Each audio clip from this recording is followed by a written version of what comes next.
Welcome student, my self Mansingh Rajput Nirmal PG college द्वारा चलाई जा रही ऑनलाइन कक्षाओं में आपका एक बार फिर से स्वागत करता हूं। बच्चों, इससे पिछले लेक्चर में हमने देखा था कि बैंड सिद्धांत के आधार पर या बैंड थ्योरी के आधार पर आप चालक को चालकों और अर्धचालकों में किस प्रकार अंतर स्थापित कर सकते हो। तो उसी क्रम में आगे बढ़ते हुए हम पढ़ेंगे बच्चों, आज का टॉपिक आपका इंट्रिंसिक सेमीकंडक्टर, नेज अर्धचालक। तो नेज अर्धचालक पहले होते क्या है? जो अधिकांश युक्तियां होती हैं, अधिकांश युक्तियां जो होती हैं वो किससे मिलकर बनी होती हैं? जैसे आप डायोड, ट्रांजिस्टर आदि की बात करते हो। किसकी? डायोड, ट्रांजिस्टर, ये किन से मिलकर बनी होती हैं? नेज अर्धचालकों से। नेज अर्धचालक का मतलब बच्चों आपके प्योर अर्धचालक, प्योर सेमीकंडक्टर, जिनमें कोई भी इम्प्योरिटी उपस्थित ना हो। वो देखो, जैसे डायोड और ट्रांजिस्टर जो होते हैं आपके, वो दो प्रकार के अर्धचालक होते हैं आपके, सिलिकॉन और जर्मेनियम। जो सबसे बेस्ट अर्धचालक, सबसे बेस्ट क्या होते हैं? सेमीकंडक्टर्स होते हैं। तो ये जो डायोड और ट्रांजिस्टर होते हैं, सिलिकॉन और जर्मेनियम से मिलकर बने होती हैं। सिलिकॉन और जर्मेनियम क्या कहलाते हैं? आपके नेज अर्धचालक। और ये आवर्त सारणी के चौथे तत्व में पाए जाते हैं, ठीक है ना। अब इन नेज अर्धचालकों के लिए हम देखेंगे कि जो फर्मी ऊर्जा स्तर होता है वो कहाँ प्राप्त होता है और कैसे प्राप्त करेंगे, क्या क्या कंडीशंस होती हैं। तो देखो बच्चों, आज का हेडिंग है आपका नेज अर्धचालकों में फर्मी ऊर्जा स्तर, और ये आपका इस चैप्टर का लास्ट हेडिंग है, लास्ट टॉपिक। नेज अर्धचालकों में, नेज अर्धचालकों में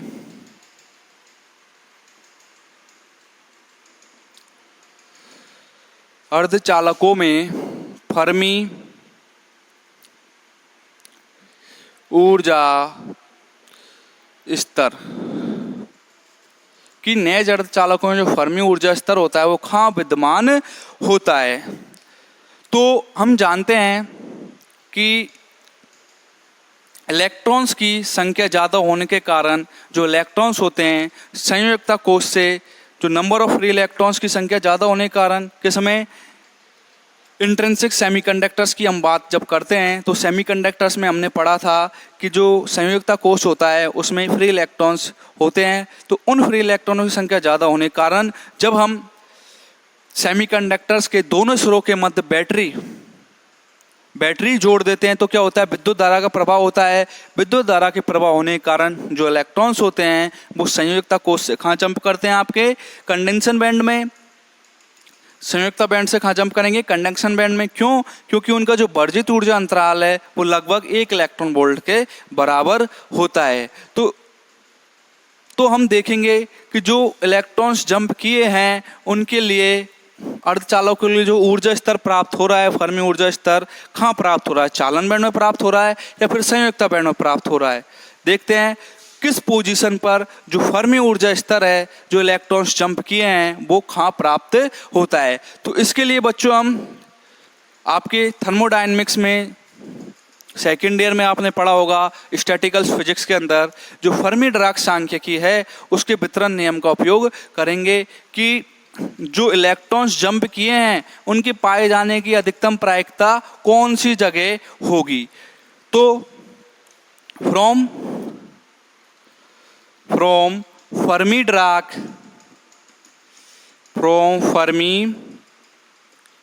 डिस्ट्रीब्यूशन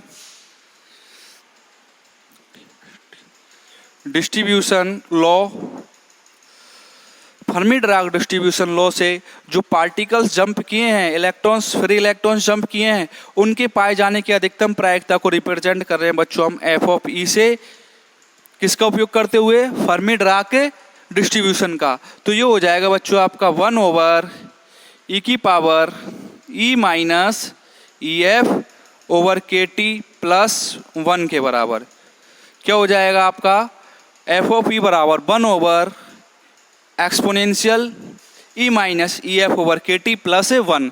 यहाँ पर जो EF है ये कहलाएगी आपकी फर्मी ऊर्जा और E कहलाएगी आपकी एनर्जी एट कंडेंसन बैंड एक बार क्या रखेंगे ई बराबर ई सी और एक बार क्या रखेंगे ई बराबर ई बी। एक बार क्या रखेंगे बच्चों ई बराबर E C for conduction band और नंबर 2 ई बराबर E B for valency band. तो ई एफ क्या कहलाई आपकी फर्मी ऊर्जा और के क्या है यहाँ पर आपका के है बच्चों आपका बोल्ट्जमान नियतांक। के क्या है आपका के है आपका बोल्ट्जमान कांस्टेंट जिसका मान होता है आपका 1.23 multiplied by 10 to power minus मान होता है 1.38 गुना 10 की पावर माइनस 23। ओके, तो अब हम बात करते हैं कि इन फर्मी ऊर्जा स्तरों के लिए कौन कौन से केस हो सकते हैं। नंबर फर्स्ट केस की बात करूं मैं, केस फर्स्ट यदि ई बराबर क्या हो, ई बराबर किसके हो, या फिर ये बोल दूं ई इज लेस देन क्या हो ई एफ। जो ऊर्जा का मान है ई वो फर्मी ऊर्जा के मान से क्या हो कम होगा तो बच्चों क्या हो जाएगा ई माइनस ई एफ। तो ई माइनस ई एफ क्या हो जाएगा बच्चों आपका E minus E F zero के बराबर होगा या नेगेटिव होगा, किसके बराबर हो जाएगा ये negative. E minus E F क्या हो जाएगा नेगेटिव। और टेम्परेचर का मान क्या हो परम शून्य ताप, क्या हो परम शून्य ताप पर, किस पर देख रहे हैं एब्सोल्यूट टेम्परेचर परम शून्य ताप कैपिटल टी बराबर क्या हो जाएगा जीरो। तो पहली कंडीशन आपको क्या मिली, जब ई लेस देन ई एफ हो और परम शून्य ताप टी बराबर जीरो पर, तो कंडीशन क्या हो जाएगी, इससे ई माइनस ई एफ की वैल्यू क्या मिलेगी नेगेटिव वैल्यू मिलेगी। तो आपकी एक्सपोनेंशियल ये नेगेटिव वैल्यू और ये जीरो वैल्यू के प्राप्त हुई माइनस इनफाइनाइट। तो ई की पावर माइनस इनफाइनाइट बच्चों क्या होता है आपका जीरो, क्या होता है जीरो। तो जब एनर्जी का मान फर्मी एनर्जी से कम होगा तो आपको क्या मिलेगा बच्चों, देखना एफ ऑफ ई क्या मिल जाएगा, F of E equal to zero. देखना कैसे मिलेगा, क्योंकि इसकी तुलना करेंगे हम इससे, ई की पावर माइनस इनफाइनाइट क्या हो जाएगा बच्चों जीरो।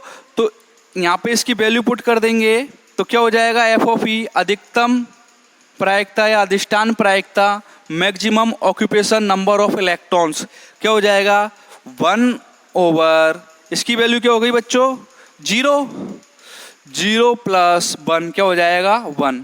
एफ ऑफ ई क्या आ जाएगा आपका 1 के बराबर। कब, जब E less than E F हो और टेम्परेचर किसके बराबर हो परम शून्य ताप के बराबर। तो E माइनस ई एफ क्या आएगा आपका नेगेटिव आएगा। तो E की पावर माइनस इनफाइनाइट क्या हो जाएगा आपका जीरो के बराबर। अब यही वैल्यू आप वापस उठा के इस समीकरण में रखोगे तो एफ ऑफ ई क्या आ जाएगा आपका 1। अर्थात जब फर्मी ऊर्जा स्तर का मान एनर्जी E से ज़्यादा होता है तो अधिकतम या फिर अधिष्ठान प्रायिकता जहाँ पर इलेक्ट्रॉन्स पाए जाएंगे वो क्या होगी 1। ये हो गया आपका case number first. Case second की बात करते हैं बच्चों। केस सेकंड, यदि अब मैं मान लूँ E greater than E F कि जो एनर्जी E का मान है क्या, केस सेकंड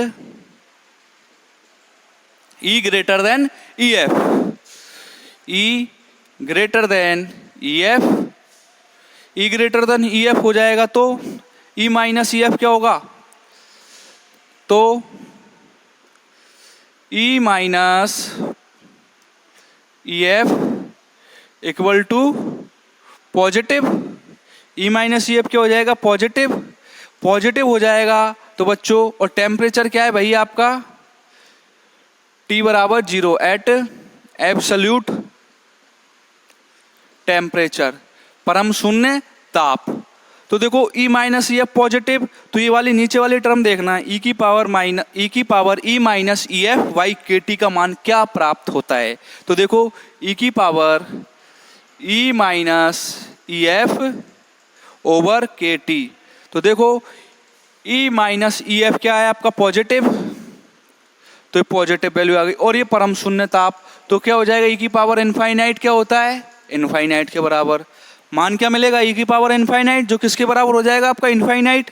तो वापस से वैल्यू यहाँ पुट करोगे तो क्या हो जाएगा बच्चों 1/इनफाइनाइट।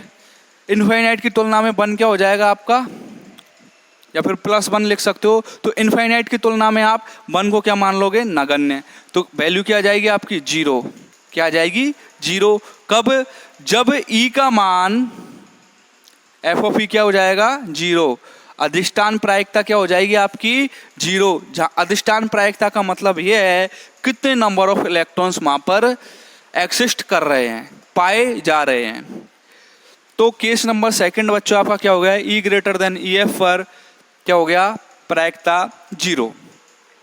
इसी प्रकार केस नंबर थर्ड बच्चों, केस थर्ड क्या हो जाएगा आपका, यदि अब मैं ई बराबर ई एफ कर दूं, ई बराबर ई एफ, कि जो ऊर्जा का मान है वो किसके बराबर है, फर्मी ऊर्जा के बराबर। केस थर्ड, व्हेन ई बराबर ई एफ, क्या, ई बराबर ई एफ, तो क्या हो जाएगा, देखो एफ ऑफ ई बराबर 1 ओवर ई बराबर ई एफ कर दोगे तो क्या हो जाएगा, ई की पावर 0। ई की पावर 0 बच्चों क्या होता है, 1, और परम शून्य ताप पर देख ही रहे हैं, तो ये क्या हो जाएगा, ई की पावर 0 + 1। ई की पावर 0 की वैल्यू क्या हो जाएगी बच्चों, 1। तो क्या हो जाएगा, 1/2 या फिर 0.5। तो क्या बोल सकते हो, अर्थात परम शून्य ताप से अधिक ताप पर, या जो परम शून्य ताप से जितने भी ज्यादा ताप है उन सब पर जो अधिकतम प्रायिकता होगी या अधिष्ठान प्रायिकता होगी, या फिर बोल सकते हो जो फ्री इलेक्ट्रॉन्सों की संख्या होगी वो क्या होगी, 1/2 के बराबर उसकी प्रायिकता प्राप्त होगी। किस पर, ई बराबर ई एफ पर। तो ये आपकी 3 कंडीशंस हो गई। इन कंडीशंस के अनुसार यदि मैं ग्राफ देखूं तो बच्चों देखो क्या आएगा ग्राफ, ये आपका रिप्रेजेंट करेगा एनर्जी कैपिटल ई को, ये आपकी प्रायिकता एफ ऑफ ई को। देखो जब आपने क्या वैल्यू पुट की, 3 वैल्यू आएंगे आपके, एक तो 0, 0.5 और 1 के बराबर, 0, 0.5 और 1 के बराबर। तो देखना ग्राफ कुछ इस प्रकार आएगा बच्चों, ग्राफ कुछ इस प्रकार आएगा। ये एनर्जी आपकी ई एफ, ठीक है ना। एक बार 0 प्राप्त हुई प्रायिकता किस पर, जब ई का मान किसके बराबर हो, सॉरी ई का मान ग्रेटर देन हो किससे, ई एफ से। फिर 1 प्राप्त हुई कब, जब ई लेस देन ई एफ। 0.5 प्राप्त हुई कब, जब ई बराबर ई एफ। ओके, तो ये इसका क्या है, नेज अर्धचालकों के लिए जो फर्मी ऊर्जा स्तर का ग्राफ होता है वह इन तीनों कंडीशंस के अनुसार। अब हम इसका डेरिवेशन देखेंगे कि फर्मी ऊर्जा स्तर कहाँ बिलोंग करेगा, ईसी में करेगा, ईवी में करेगा, या फिर इन दोनों के मध्य करेगा। तो देखते हैं बच्चों, नेज अर्धचालकों में फर्मी ऊर्जा स्तर,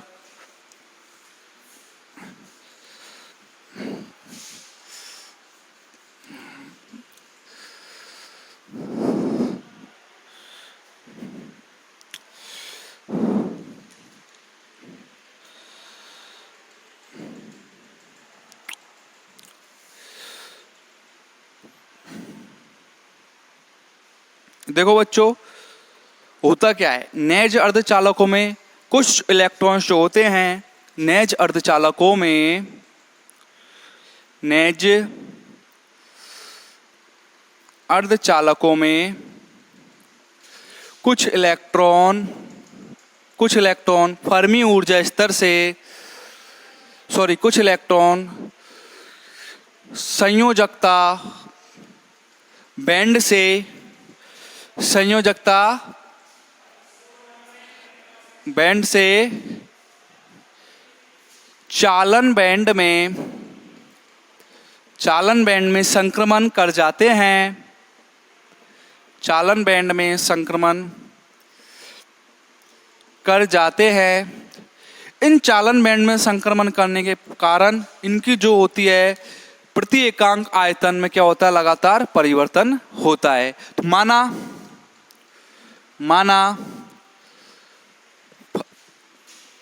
माना इनका प्रति एकांक आयतन कैपिटल एन के द्वारा निरूपित किया जाता है। क्या? इनका प्रति एकांक आयतन किसके द्वारा निरूपित कर दिया? कैपिटल एन के द्वारा। तो बच्चों अब हम फर्मी ऊर्जा स्तर देखेंगे किसके लिए? एक तो चालन बैंड के लिए, दूसरा किसके लिए? वैलेंसी बैंड के लिए। अर्थात जो आपकी अधिकतम अधिष्ठान प्रायिकता आई थी, देखो जैसे एनसी क्या हो जाएगा आपका? कैपिटल एन एफ ऑफ ई, और एन बी क्या हो जाएगा आपका? एन बी हो जाएगा capital N F of B के बराबर। किससे मल्टीप्लाई होंगे ये? कैपिटल एन एकांक प्रति एकांक आयतन कैपिटल एन के मल्टीपल के बराबर। और जो आपको टोटल एकांक आयतन मिलेगा कैपिटल एन, वो किसके बराबर होगा आपका? N C plus N B के बराबर। तो देखो यहाँ से आप डिस्ट्रीब्यूशन के रूप में कंडेंसन बैंड और वैलेंसी बैंड में प्रति एकांक आयतन आपको क्या प्राप्त होता है वो देखते हैं बच्चों। तो देखो capital N F of E की वैल्यू क्या थी आपकी? एन 1/, पहले इसकी वैल्यू देख लेते हैं। देखो क्या हो जाएगी? कैपिटल एन ओवर ई की पावर ई सी। अब जो पहले आ रही थी आपकी E minus E F over के टी, अब इस ई की जगह क्या रख देंगे? कंडेंसन बैंड के लिए देख रहे हैं तो ई C minus E F over के टी प्लस 1। ठीक है, इसको दे दो बच्चों आप समीकरण नंबर 1। इसी प्रकार किसके लिए देखेंगे? वैलेंसी बैंड के लिए। इसी प्रकार संयोजकता बैंड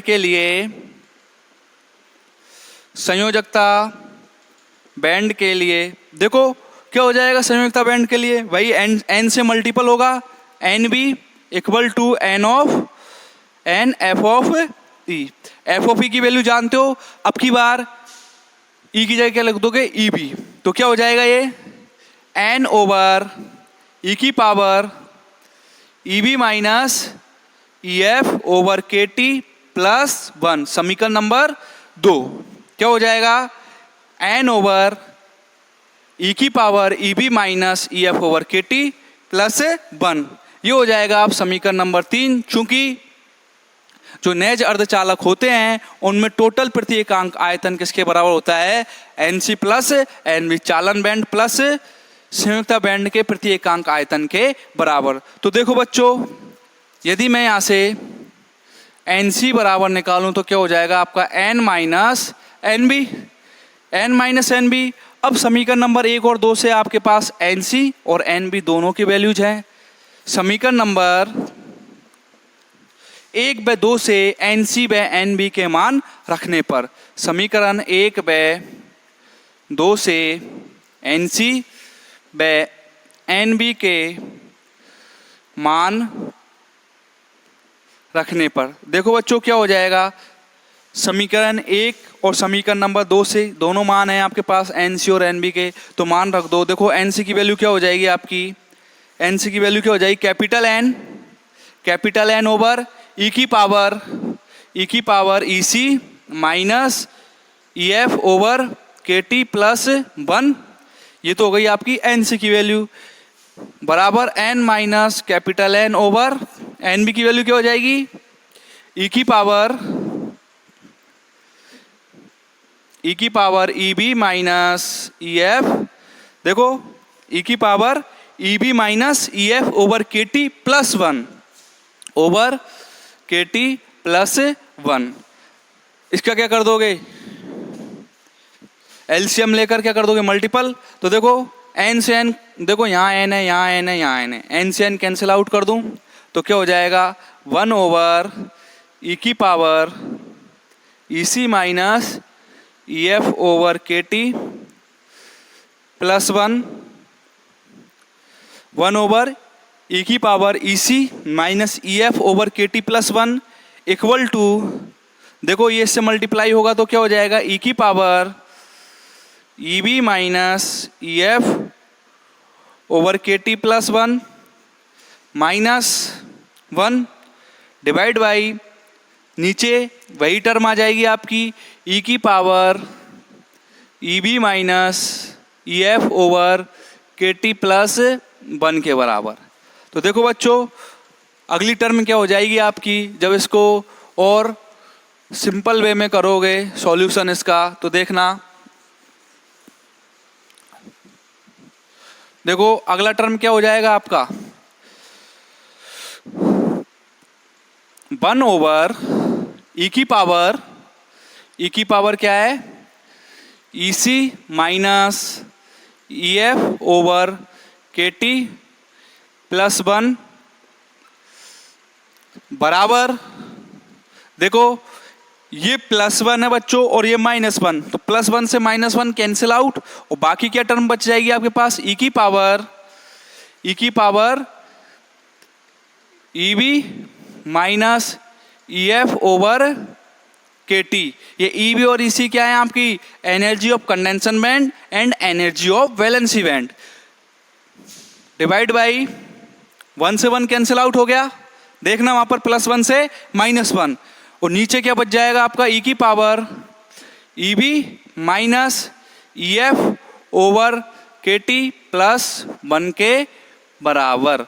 अब इनका क्या कर दो, कर्ण गुना, इसका इधर और इसका इधर, तो देखो कर्ण गुना करने पर क्या हो जाएगा, ये वाली टर्म कहाँ पहुंच जाएगी, इधर, तो ये हो जाएगा आपका ई की power E B minus E F over के टी, ई की power E B minus E F over के टी प्लस 1 बराबर, ये इधर जाएगा तो बच्चों देखो ये हो जाएगा आपका ई की power E C minus E F over के टी प्लस 1 और डॉट ई की power E B minus E F, E की power E B minus E F over के टी के बराबर।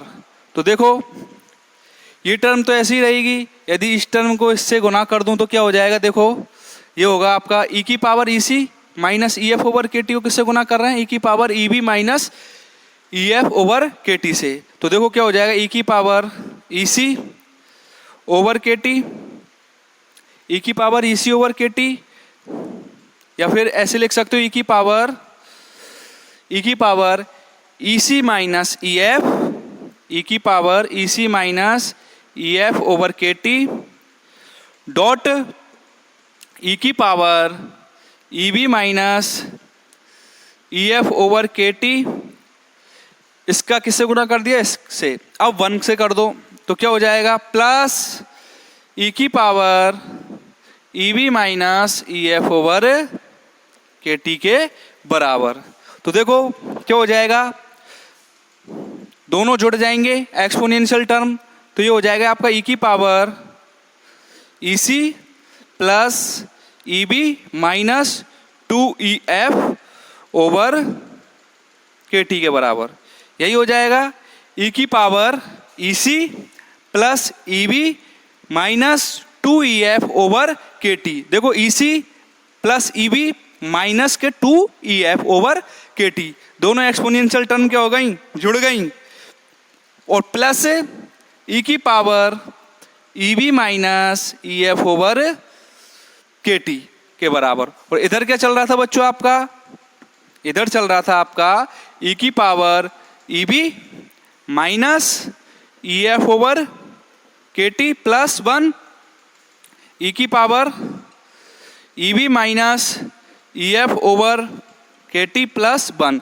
देखो इस वाली टर्म से ये वाली टर्म कैंसिल आउट हो जाएगी, कैंसिल आउट होने के पश्चात क्या बच जाएगा, 1 बराबर ई की power E C minus E C plus E B minus 2 EF over के टी, ये बच गया आपका लास्ट में। इसको दे दो आप समीकरण नंबर 4। जब हमने पूरे को सॉल्व किया तो क्या बच गया आपका, 1 बराबर ई की power E C plus E B minus के 2F ओवर KT के बराबर। तो देखना बच्चों, अब समीकरण नंबर 4 को सॉल्व करने के लिए क्या करें, दोनों तरफ इसका क्या ले लेंगे, ln। समीकरण नंबर 4 के दोनों तरफ ln लेने पर तो देखो क्या होगा, ln लोगे तो समीकरण नंबर 4 के दोनों तरफ ln लेते हैं, तो समीकरण 4 के दोनों तरफ ln लेने पर देखो क्या हो जाएगा, समीकरण नंबर 4 के दोनों तरफ ln ले लोगे तो ln 1 बराबर एक्सपोनेंशियल कैंसिल आउट हो जाएगा ln से, तो क्या बच जाएगा, ओनली ऑन एक्सपोनेंशियल क्या हो गया, ln से कैंसिल आउट, ln से क्या हो जाएगा, एक्सपोनेंशियल कैंसिल आउट। देखो दोनों तरफ ln लिया तो क्या हो गया, ln 1 बराबर एक्सपोनेंशियल ln से कैंसिल आउट, तो क्या टर्म बच जाएगी, EC plus EB minus 2EF over KT।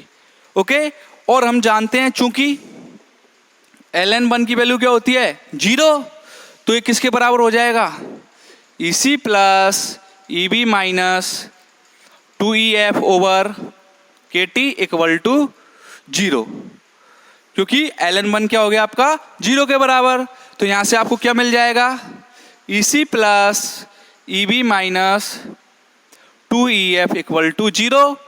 तो यहां से EF की वैल्यू क्या हो जाएगी बच्चों, जो आपका फर्मी ऊर्जा चाहते थे कि नेज अर्धचालकों के लिए जो फर्मी ऊर्जा स्तर होता है वो कहां पर होता है, या फिर उसकी वैल्यू क्या होती है, तो क्या प्राप्त हो जाएगी, EC plus EB divided by 2।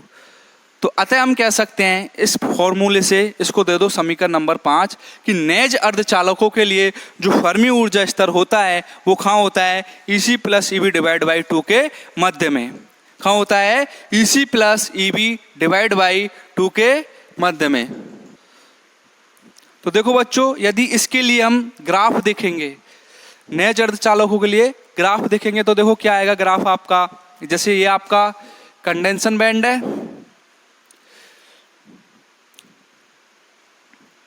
Condensation band, और ये क्या है आपका बैलेंसी बैंड, संयोजकता बैंड। इसकी ऊर्जा क्या है आपकी EC, और इसकी ऊर्जा क्या है आपकी EB। क्या है, EC और EB। तो देखेंगे इनके लिए, देखो जो ग्राफ आएगा बच्चों वो क्या हो जाएगा, आपका ग्राफ होगा आपका, जैसे ये वर्जित ऊर्जा अंतराल डेल EG, यहाँ पर जो इलेक्ट्रॉन्स थे वो कहाँ जंप कर गए, यहाँ पर, और यहाँ क्या छोड़ गए आपके होल। तो इनके लिए जो EC plus EB divide by 2, इन दोनों के मध्य में क्या प्राप्त होता है आपका फर्मी ऊर्जा अंतराल, या फिर इस क्षेत्र को आप बोल सकते हो EF, फर्मी ऊर्जा स्तर। किसके लिए, नेज अर्धचालकों के लिए।